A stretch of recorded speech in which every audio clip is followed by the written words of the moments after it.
Hello అండి, నేను మీ శైలజ చిట్టి. Welcome back to my channel. ఈరోజు వీడియోలో మష్రూమ్ కర్రీ ఈజీగా ఎలా చేయాలో మీతో షేర్ చేయాలనుకుంటున్నాను. మరి లేట్ చేయకుండా ప్రాసెస్ చూసేద్దాం. వీడియో లాస్ట్ వరకు చూడండి.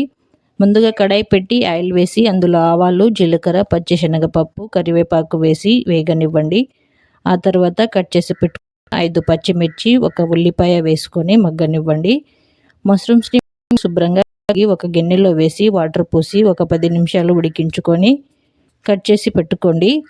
ఆ తర్వాత ఒక 4 క్యాప్సికమ్ కట్ చేసి వేసుకొని కొంచెం ఉప్పు కూడా వేసి ఒకసారి అంతా కలుపుకొని మూత పెట్టి క్యాప్సికమ్ బాగా ఉడికే వరకు ఉంచండి.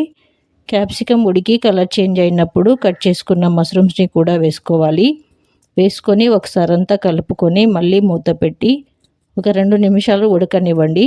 ఆ తర్వాత మళ్ళీ మూత తీసి జింజర్ గార్లిక్ పేస్ట్ వేసుకొని కలుపుకోవాలి. మష్రూమ్స్ ఆయిల్లో కొంచెం బాగా ఫ్రై అవ్వాలి. క్యాప్సికమ్ వేయక ముందే మష్రూమ్స్ని వేసుకున్నా పర్వాలేదు. క్యాప్సికమ్, మష్రూమ్స్ 2 ఆయిల్లో బాగా ఫ్రై అవ్వాలని మాత్రం గుర్తుపెట్టుకోండి. అలా ఫ్రై అయితేనే కర్రీ బాగా టేస్టీగా వస్తుంది. అండ్ అల్లం వెల్లుల్లి పేస్ట్ పచ్చివాసన పోయాక మూత తీసి కొంచెం పసుపు వేసి కలుపుకొని ఆ తర్వాత ఒక టొమాటో కట్ చేసుకొని వేసుకోండి.